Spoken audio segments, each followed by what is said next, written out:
Hi, welcome to my studio. I'm Danelle. I am an oil painter, and today I want to work on a small painting of a western skunk cabbage. They're very common here in Southeast Alaska, and today is not a good day for painting outdoors. It is storming, it is blowing. It's a very quintessential Southeast Alaska day. So I am experimenting with painting some smaller paintings than I usually do. My paintings I've worked on a lot in the past are like this one behind me. It's hanging on the wall. That one's about 60 by 65 inches. And so I want to try out some new techniques, some more impressionist style painting. So I'm doing small works, I'm experimenting, I'm making mistakes. And I thought a western skunk cabbage would be a really fun one to start with. Here we go. All right, I have my sketch on here. And here is the original photo printout I made. On my palette, I have a couple of new colors I've never used before. This is ivory black, cerulean blue, ultramarine blue, which I've used for years. These two are new. And this is, I always forget this one. This is burnt umber. This is alizarin crimson, cadmium red light, cadmium yellow light, lemon yellow, another new one for me I just got in the mail, and titanium white. I often mention that I'm getting paint in the mail because we live in an incredibly small town of about 14,000 people on an island in Southeast Alaska. We have no art store here. We have a Walmart with a very, very tiny art section. And that's it. So I have to mail order things, which is difficult when you're ordering things like brushes because you can't get a feel for how stiff they are, what they feel like. These are very, very old brushes, and there's a good reason. I did order a couple through eBay that should be coming soon. So I'm excited for that because I'm trying out new things. So I'm going to try what I've been learning about blocking out large areas. So I'm going to use this frighteningly large brush to block out some darks. I made a black and white printout, which I hoped would help me to block out the darks so that I get those in there. And I'm going to try to make this quick and loose, more like a sketch. Also, I'm being a little more careful with my thinner to keep my colors a little fresher. I want to have one for warm colors and one for cool colors. Usually I'm kind of lazy with thinner and it just gets really mucky and I just kind of go for it. Trying to be a little more careful. So it's the colors I'm seeing in here. It's a very warm reddish color in some of this background and these sticks. And then so the reddish, which should be a nice complement to this green color. And then, of course, we have the very, very warm yellow here. So that's what I'm going to go for. I think some of these areas have an almost purplish tinge to them. So I'll go with that. So let's get started. It's always hard for me to simplify these. I always want to paint too much detail into these areas. We have very, very thick brush everywhere here in the rainforest.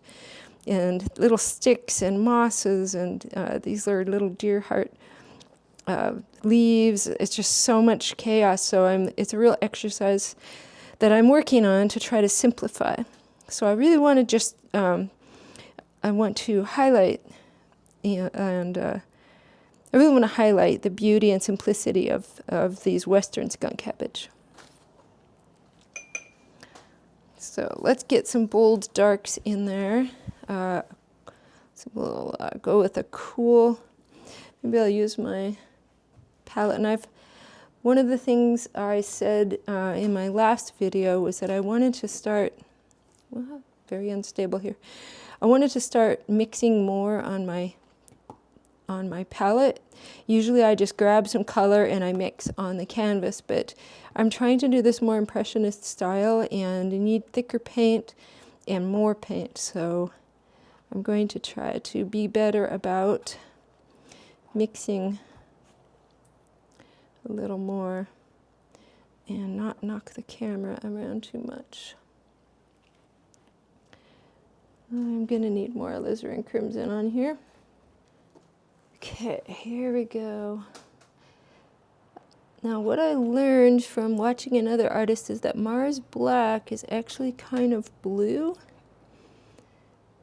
So maybe we can use that for our dark. I'm kind of scared of black. In art school, they very much cautioned us against using black because it's a very boring color, but I saw it do some pretty nice things in this video that I watched. Let's see what happens. It's kind of a grayish color. Not sure that I like that very much. Pretty gray. Let's try making another purple. Just stand by. Got our ultramarine. Ultramarine is a great one for good strong violets. Let's darken that with a little bit of the burnt umber. It's not very dark. I put a little too much white in there. Let's try the Mars black with it. Okay, that looks pretty dark. It's kind of a dark violet. So let's start with, I said this would be my cool to the right. So we have dark here along the ground. Trying to lay my paint on a little differently than I normally do too. I tend to kind of scrub it in, so I'm going to try to be more judicious. Dark down here under this leaf.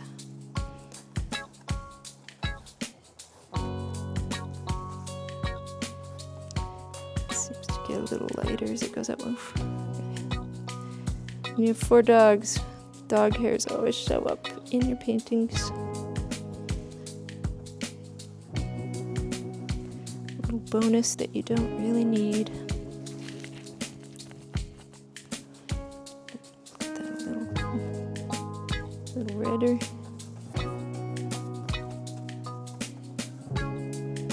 There's quite a bit of dark back here.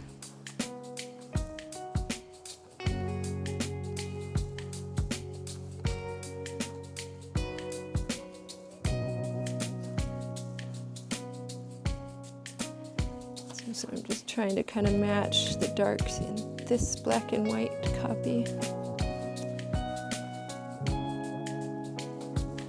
So I'd say those are the main darks.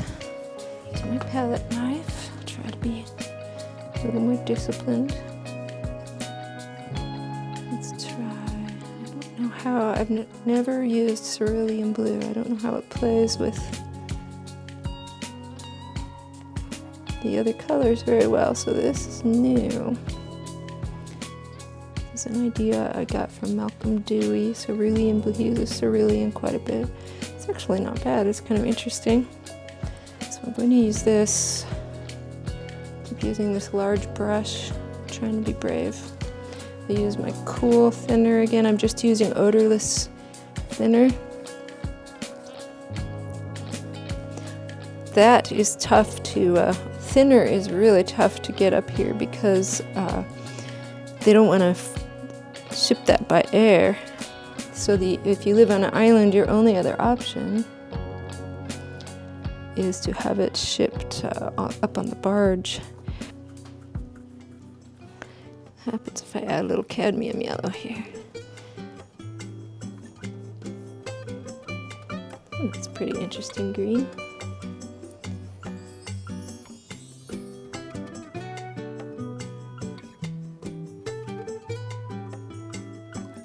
Ooh, that's a fluorescent green.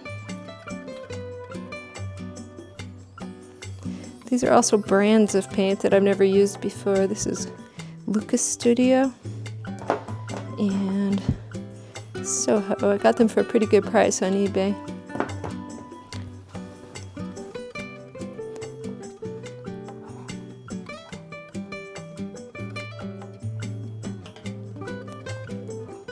That's kind of a cool color. I'm sort of liking this cerulean.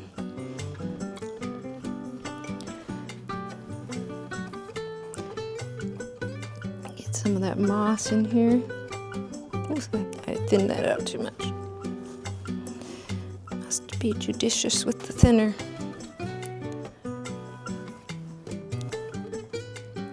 This is darker than the moss should be, but I will put some lighter layers on top of that.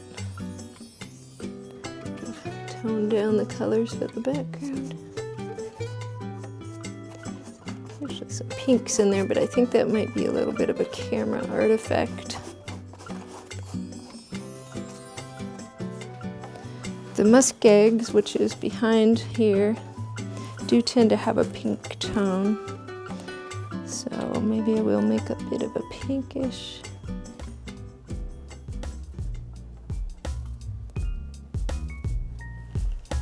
Put that in there.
I'll get the green leaves in there first. This is kind of a big weird colored mess. Let's get rid of that. Some cerulean again. I don't know what the lemon yellow does. I've never used it. Kind of a nice cool green. Still pretty fluorescent. Well, we could dull it down with some of this white that has the red in it. Red and green, complementary colors, so can help you dull down that green. Start with that and then brighten up as we go. Definitely needs more yellow.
Well, I finished it.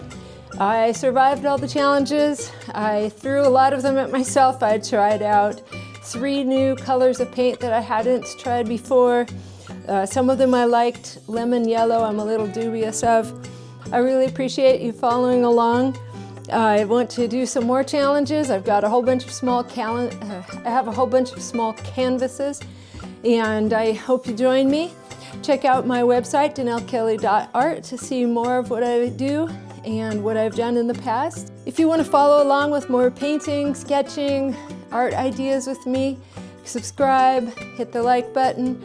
If you'd like to check out a playlist of my vlogs, those are really fun. You see a lot of our Southeast Alaska beauty, the outdoors.